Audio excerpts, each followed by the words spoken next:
No obstante, el pasado no está, para algunos hombres, completamente desvanecido. Un sentimiento confuso de lo que han sido reside en el fondo de su conciencia. Es la fuente de las intuiciones, de las ideas innatas, de los recuerdos vagos y de los presentimientos misteriosos, cual ecos debilitados de los tiempos transcurridos. Consultando esas impresiones y estudiándose cuidadosamente a sí mismo, no sería imposible reconstituir el pasado, sino en sus detalles, a lo menos en sus rasgos principales. Al final de cada existencia, los recuerdos lejanos renacen poco a poco y salen de la sombra. Avanzamos paso a paso, tanteando, por la vida. Acaecida la muerte, progresivamente todo se ilumina. El pasado explica el presente, y el porvenir se esclarece con un nuevo rayo de luz. El alma, regresando a la vida espiritual, recobra la plenitud de sus facultades. Entonces, comienza para ella un periodo de examen, de reposo, de recogimiento, durante el cual se juzga y mide el camino recorrido. Recibe los avisos, los consejos de los espíritus más avanzados. Guiada por estos, adoptará resoluciones viriles, y cuando llegue el caso, escogiendo un ambiente favorable, volverá a descender a un nuevo cuerpo.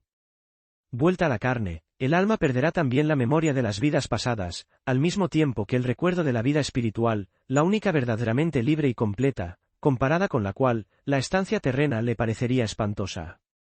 Larga será la lucha, penosos los esfuerzos necesarios para recobrar la conciencia el alma y sus potencias ocultas, pero siempre conservará la intuición, el vago sentimiento de las resoluciones adoptadas antes de renacer y, prosiguiendo el transcurso de sus existencias, se mejorará con el trabajo y el sufrimiento.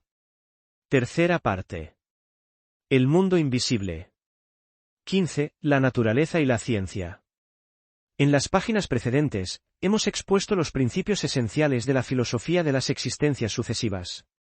Estos principios, fundados en la lógica más rigurosa, iluminan nuestro porvenir y dan la solución de gran número de problemas inexplicables hasta el día. Sin embargo, se nos puede objetar que estas concepciones, por lógicas, por razonables que parezcan, son simples hipótesis, puras especulaciones a las cuales no se puede atribuir más importancia que la que se suele conceder a este orden de ideas. Nuestra época, cansada de los desvaríos de la imaginación, de las teorías y de los sistemas preconcebidos, ha caído en el escepticismo. Para dar crédito a cualquier afirmación reclama pruebas. El razonamiento más lógico no le satisface. Se necesitan hechos sensibles, observados directamente para disipar la duda. Y esta duda se explica.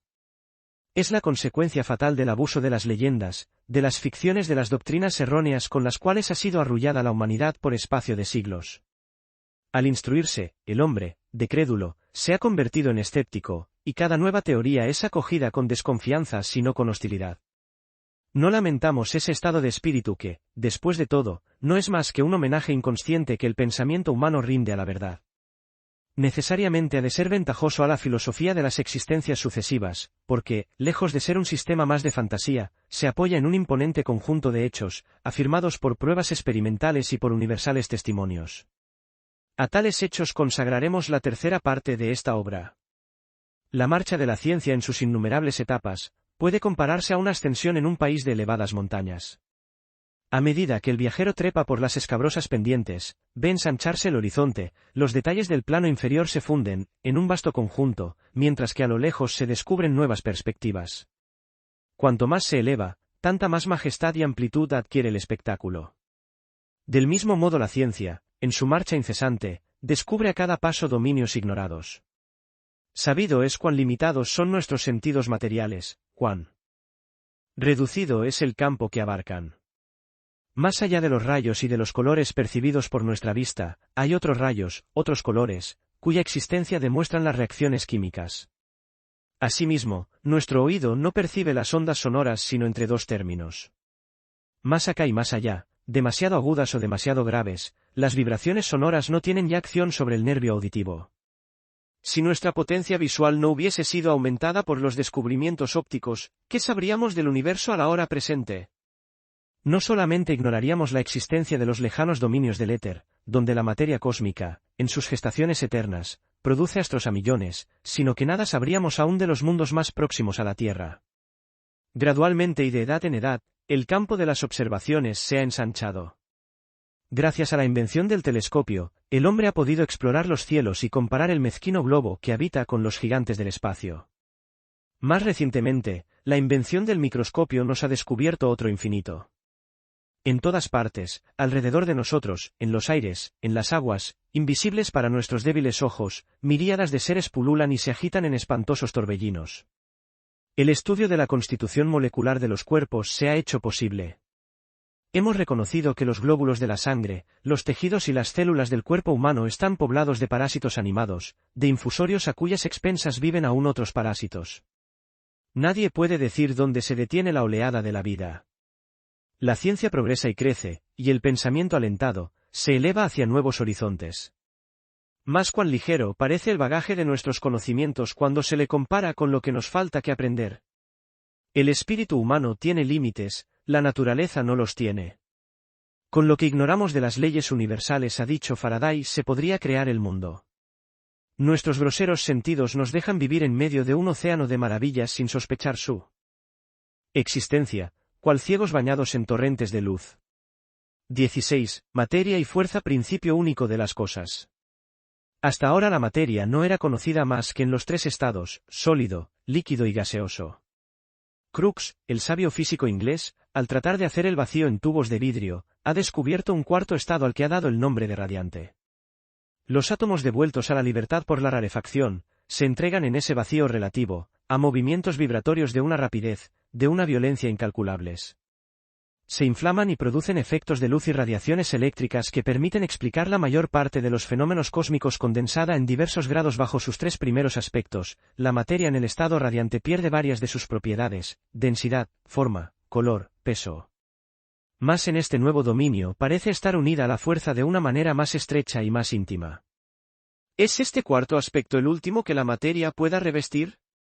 No, sin duda, pues aún se pueden imaginar muchos otros.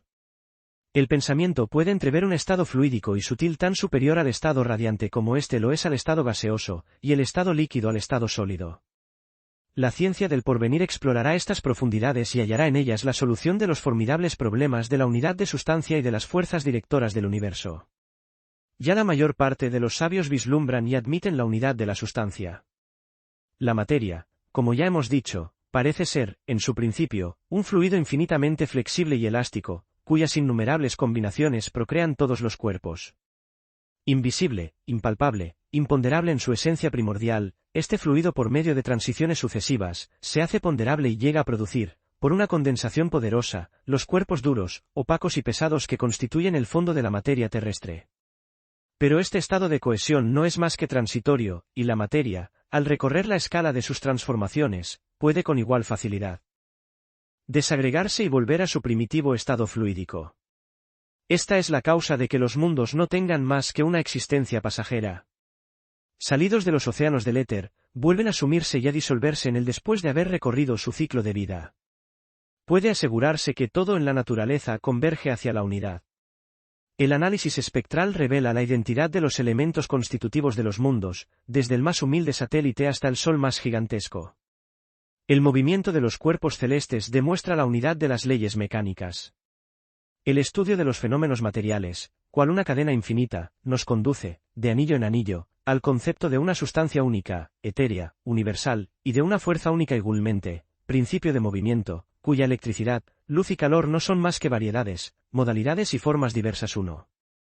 Así es como la química, la física, la mecánica, en su marcha paralela, hacen constar cada vez más la coordinación misteriosa de las cosas. El espíritu humano se encamina con lentitud, y aun a veces inconscientemente, hacia el conocimiento de un principio único, fundamental, en el cual se unen la sustancia, la fuerza y el pensamiento, de un poder cuya grandeza y majestad une aquí lo que dice Berthelot, Orígenes de la química, p. 320. Los fluidos eléctrico, magnético, calorífico y luminoso que se admitían hace medio siglo, no tienen ya más realidad que los 4 elementos de los antiguos. Estos fluidos, con los progresos de la ciencia, se han reducido a uno solo, el éter. Y aquí que el éter de los físicos y el átomo de los químicos se desvanecen a su vez para ceder su puesto a concepciones más altas que tienden a explicarlo todo con los únicos fenómenos del movimiento. Según G.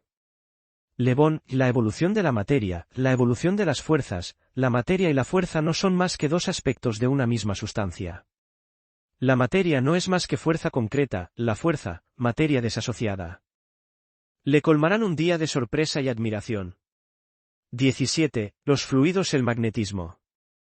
El mundo de los fluidos, que se vislumbra más allá del estado radiante, reserva a la ciencia muchos descubrimientos y sorpresas. Las variedades de formas que la materia sutil puede tomar para las necesidades de una vida superior, son innumerables. Ya muchos observadores saben que fuera del alcance de nuestras percepciones, más allá del opaco velo que nuestra densa constitución despliega como una bruma en torno nuestro, existe otro mundo, no ya el de los infinitivamente pequeños, sino un universo fluídico que nos envuelve, completamente poblado de multitudes invisibles. Seres sobrehumanos, pero no sobrenaturales, viven junto a nosotros. Testigos mudos de nuestra existencia, nos manifiestan la suya en determinadas condiciones, bajo la acción de leyes naturales, precisas y rigurosas.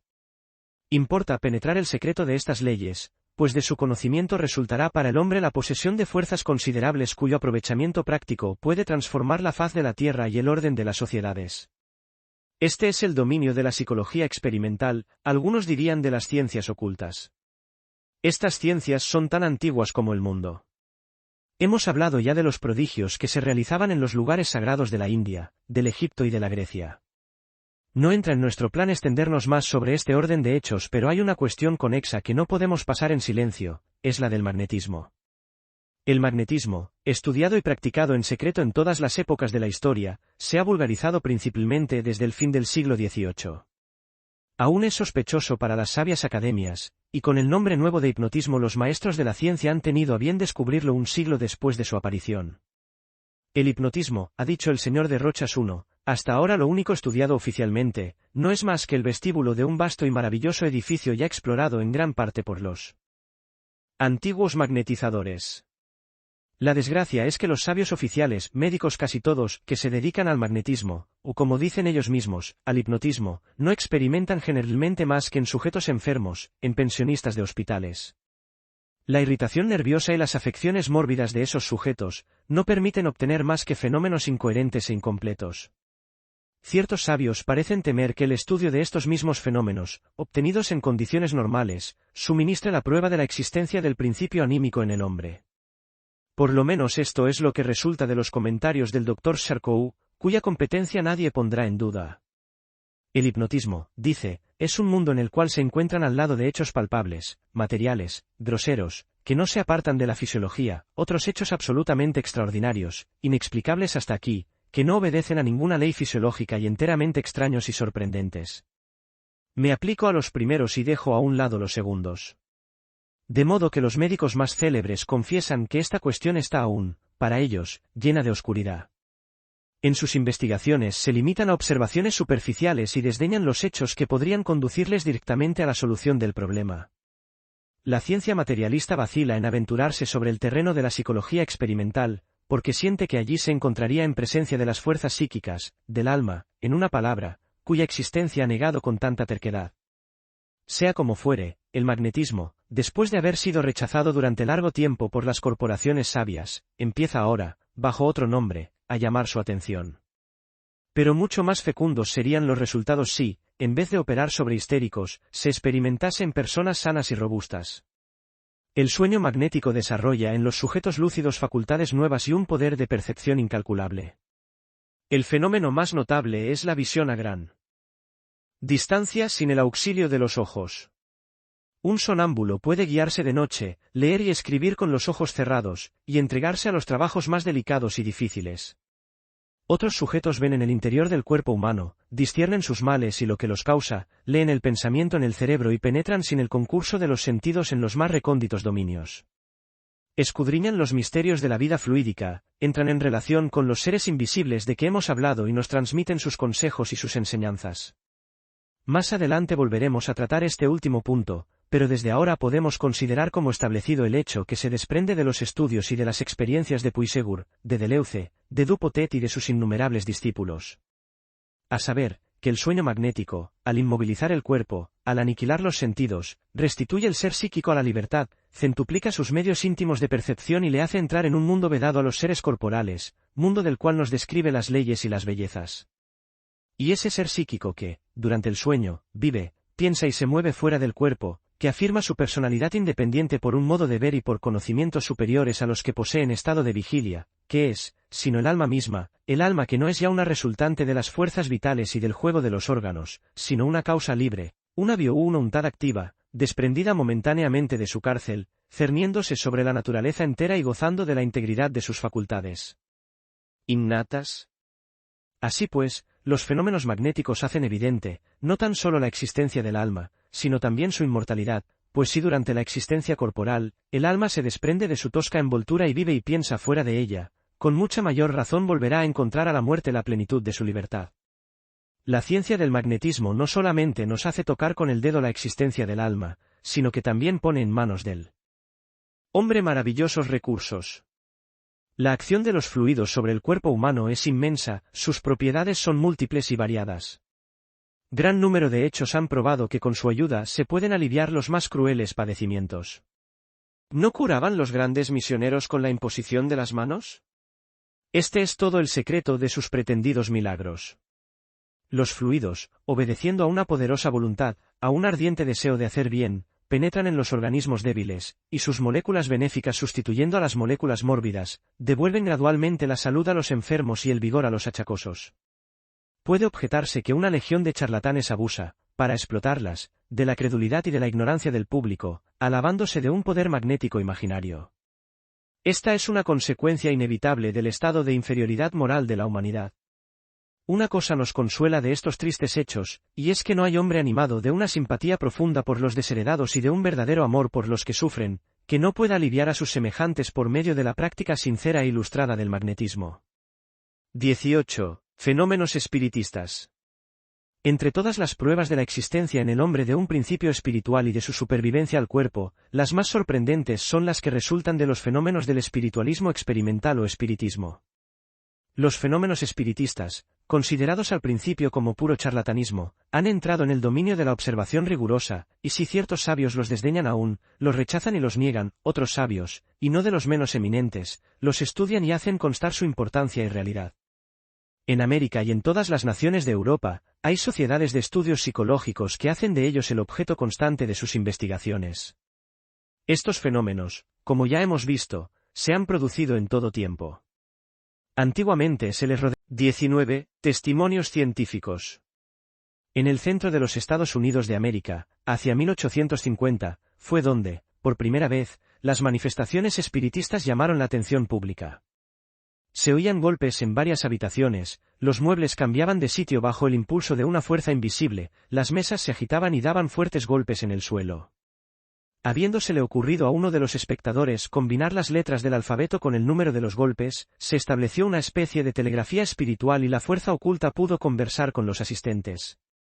Dijo ser el alma de una persona conocida que había vivido en el mismo país, entró en detalles muy precisos sobre la identidad, la vida y la muerte de dicha persona y refirió particularidades propias para disipar toda duda.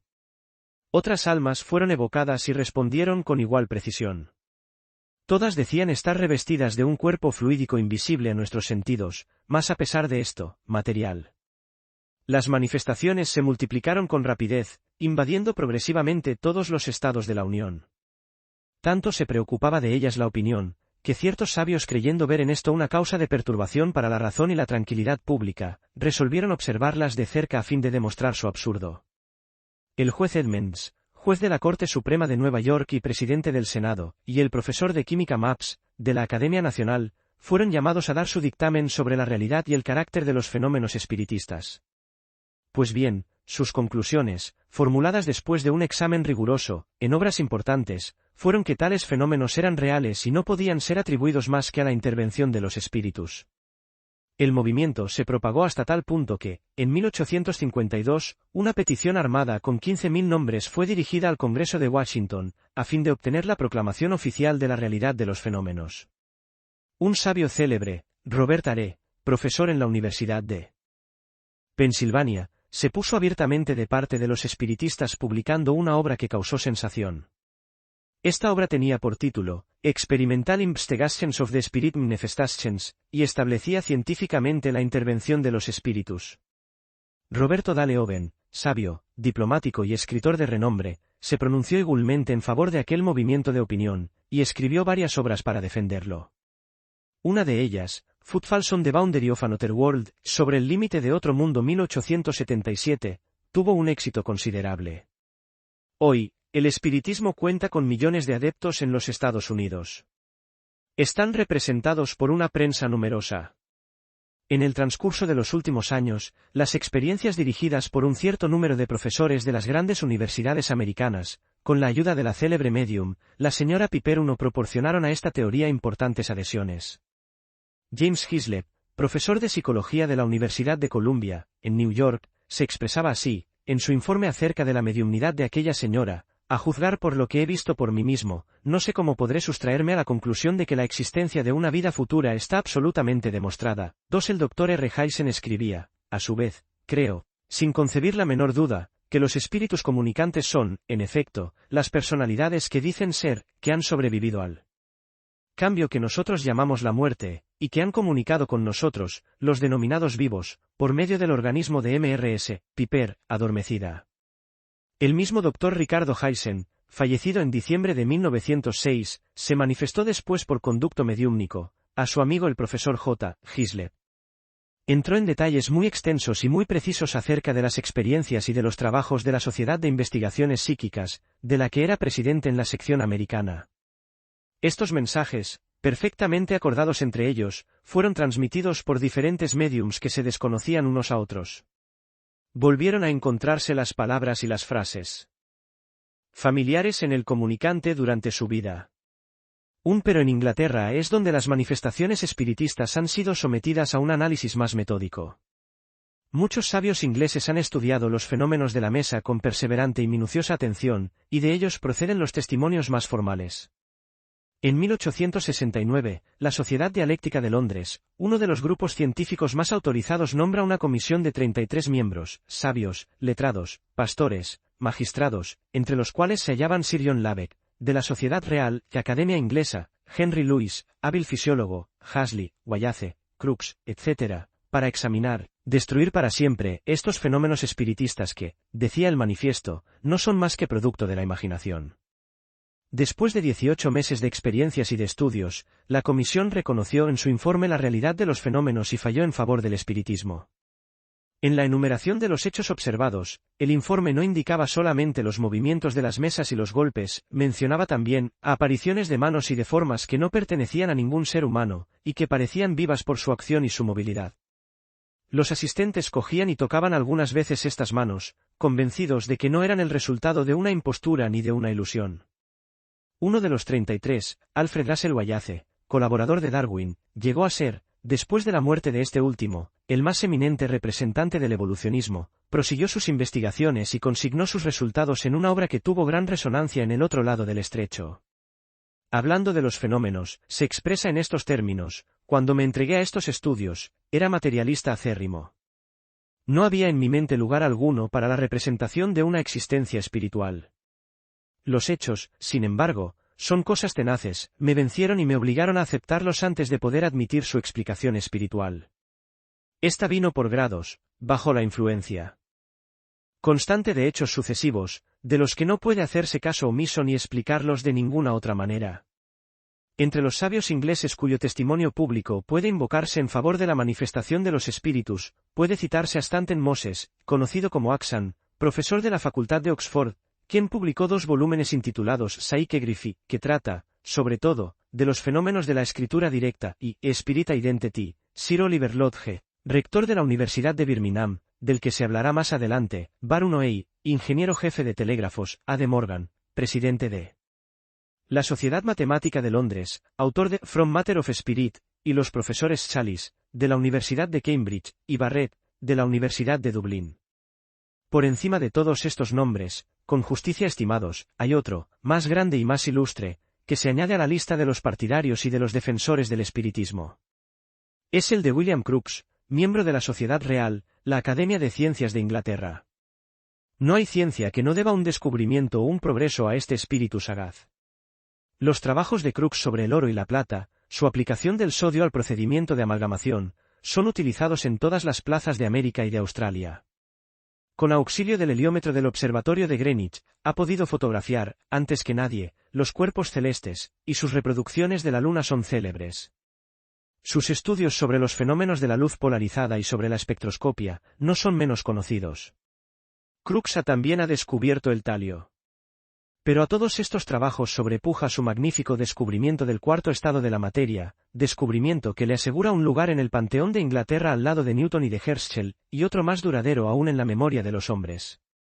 William Crookes se ha entregado durante 10 años al estudio de las manifestaciones espiritistas, construyendo, para comprobarlas científicamente, instrumentos de una precisión y de una delicadeza inauditas. Asistido por una médium notable, la señorita Florence Cook, y por otros sabios tan rigurosamente metódicos como él, operaba en su propio laboratorio, rodeado de aparatos eléctricos que hubieran hecho imposible o mortal cualquier tentativa de superchería. En su obra, Nuevos experimentos sobre la fuerza psíquica, Crookes analiza los diversos géneros de fenómenos observados, movimientos de cuerpos pesados, ejecución de piezas de música sin contacto humano, escritura directa, apariciones de manos en plena luz, apariciones de formas y de figuras, etc. Por espacio de 3 años, el espíritu de una graciosa joven llamada Katie King apareció todas las noches a la vista de los investigadores, revistiendo por algunos instantes todas las apariencias de un cuerpo humano provisto de órganos y de sentidos, conversando con el señor y la señora Crookes y los asistentes, sometiéndose a todas las experiencias exigidas, después de lo cual se desvanecía como una ligera niebla. Estas curiosas manifestaciones están minuciosamente referidas en la obra de W. Crookes, que ha traducido al francés a Liddell. La Society for Psychical Researches, otro grupo de sabios, se dedica desde hace 30 años a hacer informaciones profundas. Miles de casos han sido revelados por ella y consignados en sus proceedings, así como en una obra especial Phantasms of the Living, de los doctores Mears, Gurney y Padmore. Estos explican los fenómenos por la telepatía o acción a distancia entre personas humanas. Sin embargo, conviene hacer notar que las apariciones son casi siempre producidas en el momento de la muerte, y a veces después de la muerte de las personas cuyas facciones se reproducen. La objetividad, la realidad de los hechos sobresale en proceedings y en los testimonios recogidos en el transcurso de la información. Las apariciones, en algunos casos, han impresionado a los animales. Ante su presencia, los perros se sobrecogen de terror, se esconden o huyen, los caballos se detienen de pronto, tiemblan con todos sus miembros, se cubren de sudor y se niegan a avanzar. Algunas apariciones han dado lugar a impresiones auditivas, táctiles y visuales. Se ha hablado de fantasmas uno vistos sucesivamente en los diversos pisos de una misma casa por diferentes testigos. En Phantasms of the Living, se hace mención a menudo de efectos físicos producidos por la acción de los fantasmas, tales como ruidos, golpes, puertas abiertas, objetos movidos, etc., y se habla de las voces que predicen los acontecimientos. 2. Las apariciones han sido también fotografiadas. 3. La identidad de los difuntos se precisa más aún en las experiencias proseguidas por la misma sociedad con el concurso de los mediums Mrs. Piper y Thompson, de los que nos hemos ocupado en otra parte. 4. Una obra magistral se publicó en 1903 por F. Mears, de Cambridge, con el título The Human Personality and its Survival of Bodily Death. Contiene una exposición metódica y sustancial de los hechos espiritistas de todos los órdenes, y termina con el boceto de una síntesis filosófica y religiosa basada en los mismos hechos. El profesor Flournoy, de la Universidad de Ginebra, a pesar de ser muy escéptico en estas materias, destacó en los siguientes términos la importancia de semejante obra: las pruebas y los razonamientos suministrados por Mears, en favor de los fenómenos psíquicos supranormales, constituyen, por su número y por su peso, un conjunto demasiado grande, para que puedan negarse en lo sucesivo, a menos de taparse voluntariamente los ojos, y constituiría una loca necedad apartar de nuestra vista ese conjunto, con el falaz pretexto de que tales hechos no son susceptibles de ser estudiados de una manera científica. Sir Oliver Lodge, rector de la Universidad de Birmingham, se expresó así en un discurso que pronunció el 10 de septiembre de 1913, como presidente de la Asociación Británica. 20. El espiritismo en Francia. ¿O podría Francia como Inglaterra mostrarnos 3 académicos espiritistas? Los sabios de nuestro país, tal vez más que los de ninguna otra parte, han manifestado una indiferencia o una reserva de propósito deliberado respecto a las manifestaciones psíquicas. Hay, no obstante, brillantes excepciones. Mencionaremos solamente al astrónomo Camille Flamarjou, cuyo encantador estilo ha popularizado la ciencia de los mundos, y Babinet, de la Academia Francesa de Ciencias. Estos 2 sabios han hecho acto de adhesión al espiritismo, el primero con su discurso pronunciado sobre la tumba de Allan Kardec, el segundo con su carta al Dr. Feitaud, 1867, carta publicada y en la cual hace conocer su intención de exponer al público los increíbles fenómenos de que ha sido testigo y cuya realidad piensa poder demostrar, decidido como está a seguir adelante. Su muerte impidió la ejecución de estos proyectos. Más recientemente, el Dr. Paul Givier, discípulo favorito de Pasteur y profesor en el Museum, ha publicado 2 obras, Le Spiritisme ou Fakirisme Occidental, París, 1887, y Analyse des Choses, 1889, en las cuales estudia concienzudamente y afirma con entereza la existencia de los mismos hechos. El Dr. Givier, ayudado por el medium Slade, estudió de una manera muy especial la escritura directa en pizarra, a la que dedicó 33 sesiones. Se obtuvieron numerosos mensajes en varias lenguas en el interior de pizarras dobles, adheridas una contra otra. Observamos estos fenómenos, escribe uno tantas y tantas veces, y bajo formas tan variadas, que debemos decir que no podemos creer en nada de lo que vemos todos los días en la vida ordinaria, si ha de prohibírsenos que nos atengamos a nuestros sentidos en este caso particular. En 1900, este mismo sabio dirigía al Congreso Internacional Oficial de Psicología, reunido en París, una memoria relatando numerosas materializaciones de fantasmas, observadas en su propio laboratorio de New York, en presencia de varios testigos, principalmente de los auxiliares que le asistían habitualmente en sus investigaciones de Biología 2. Pero es sobre todo en el mundo de las letras y de las artes donde encontraremos gran número de partidarios y defensores de los fenómenos espiritistas y de las doctrinas que les conciernen.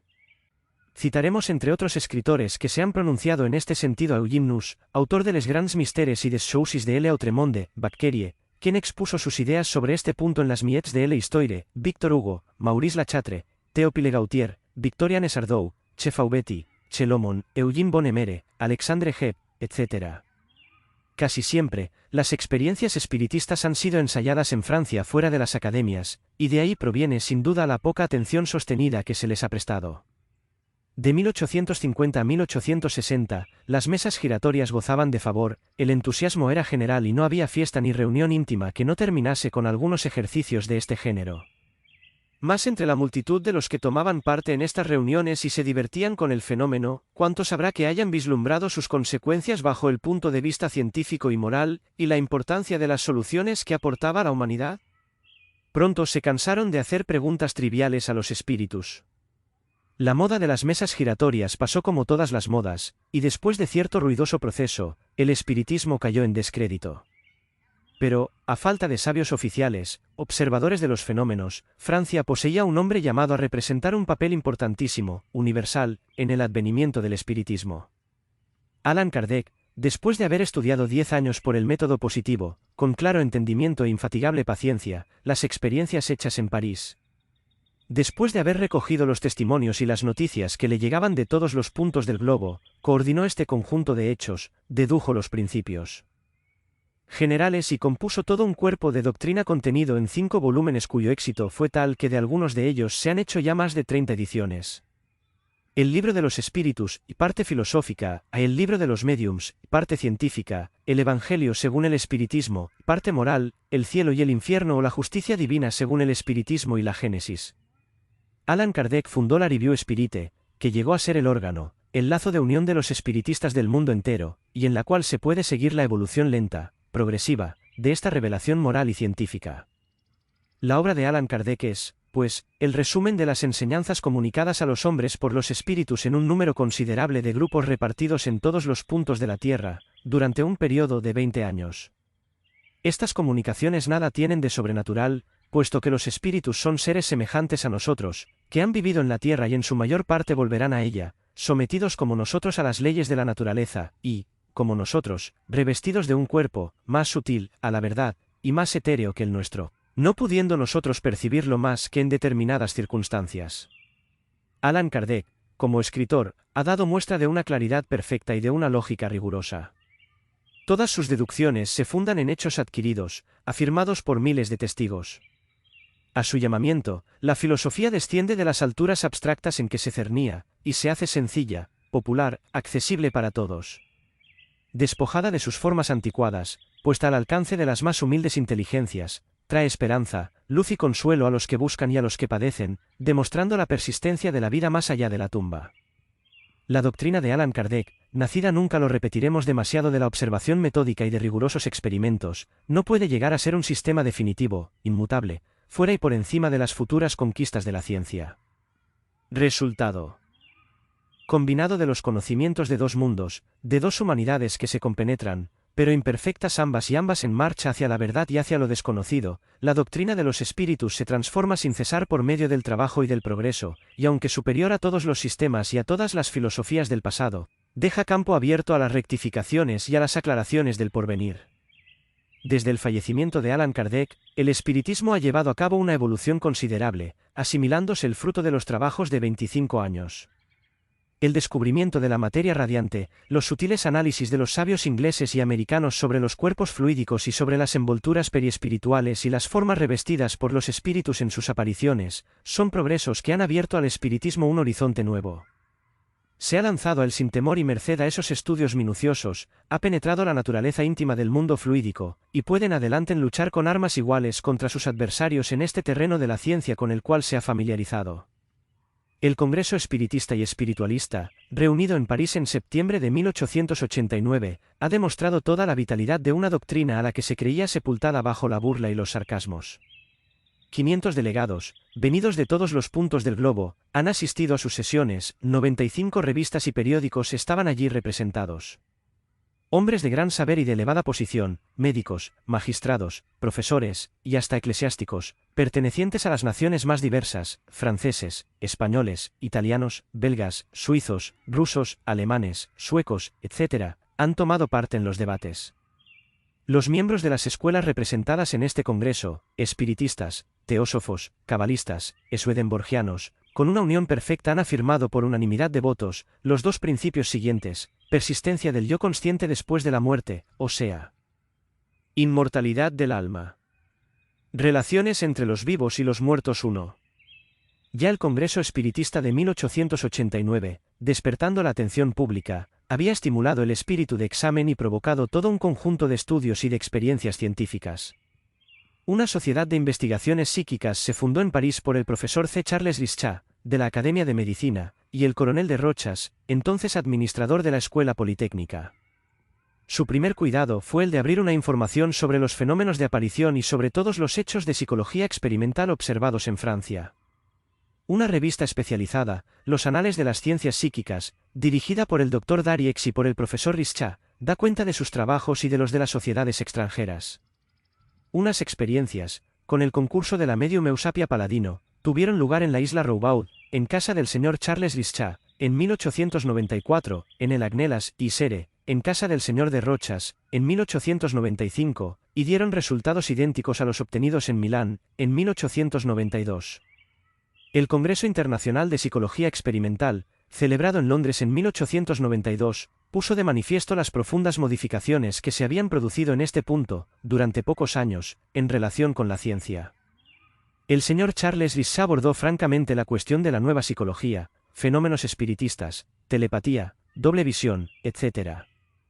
El eminente profesor se pregunta, primeramente, en su exposición 1, ¿existe esa psicología oculta? Para nosotros responde la cuestión no es dudosa, existe.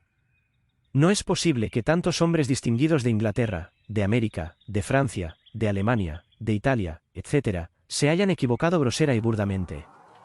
Todas las objeciones que se les han hecho las habían pesado y discutido, no se les ha enseñado nada al advertírseles la posibilidad de la casualidad o del fraude, habían pensado en ello mucho antes de que se les hubiese advertido, de suerte que me cuesta trabajo creer que todos sus trabajos hayan sido estériles, y que se hayan meditado, experimentado y reflexionado fundándose en engañosas ilusiones. El señor Charles Rischat recordó a los miembros del Congreso cuánto se han arrepentido las academias muchas veces de haber negado a priori los más hermosos descubrimientos. Les conjuró a que no volviesen a caer a la sazón en la misma falta. Demostró que resultados poderosos pueden obtenerse, bien para la ciencia, bien para la filosofía, con el estudio de la psicología nueva, basada en los hechos. En un artículo del Fígaro del 9 de 1904 octubre, titulado Más allá de la ciencia, el señor Rischat llegaba aún más lejos en el camino de las afirmaciones, el mundo oculto existe, escribía. A riesgo de ser considerado por mis contemporáneos como un insensato, creo que hay fantasmas. Estos últimos años se han publicado notables trabajos en Francia sobre el espiritismo y las cuestiones anejas por el coronel de Rochas, el Dr. Gelly, el Dr. Depoy y el Sr. Maxwell, abogado general del juzgado de París. Se creó en París un instituto psicológico bajo la presidencia del difunto Dr. Duclos, al cual sucedió el Sr. de Arsonval, profesor del Colegio de Francia, para el estudio de la telepatía, de la sugestión y de los fenómenos de la mediumnidad. Otras sociedades de estudios psíquicos se fundaron en Nancy, Marsella, Niza, Montpellier, Tolosa, etc. El movimiento psíquico se ha ido extendiendo poco a poco y ha llenado el país entero. Se deja sentir ahora hasta en los ambientes más elevados. Algunos representantes de la alta ciencia comprenden hoy toda su importancia. El señor Boutroux, profesor de la Facultad de Letras de París, miembro del instituto, escribía recientemente: un estudio amplio y completo del psiquismo no ofrece solamente un interés de curiosidad, ni siquiera científico, sino que interesa además muy directamente a la vida y al destino de los individuos y de la humanidad. El Dr. Duclos, director del Instituto Pasteur, en una conferencia pronunciada en el Instituto General Psicológico, decía: no sé si opinaréis como yo, pero este mundo poblado de influencias que padecemos sin conocerlas, penetrado de ese quid divinem que adivinamos sin conocerlo al detalle, ese mundo del psiquismo es un mundo más interesante que aquel en el cual se ha confinado hasta aquí nuestro pensamiento. Tratemos de abrirlo con nuestras investigaciones. Hay en él inmensos descubrimientos por hacer y que aprovecharán a la humanidad.